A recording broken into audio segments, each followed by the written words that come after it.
The Chrysler Building, a renowned Art Deco skyscraper in New York City, was designed by William Van Allen and commissioned by Walter P. Chrysler, founder of Chrysler Corporation. Construction began on September 19, 1928, and was completed by May 27, 1930. Standing at 1,046 feet with 77 floors, it briefly held the title of the world's tallest building until the Empire State Building surpassed it in 1931. The Chrysler Building is celebrated for its iconic design, including a stainless steel crown with terraced arches and a spire that was secretly assembled inside the structure before being raised into position.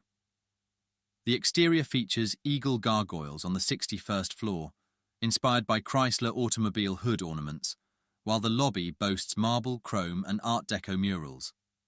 Initially owned by Walter P. Chrysler, the building has changed hands several times, with its current owners being Cigna Group and RFR Holding since 2019.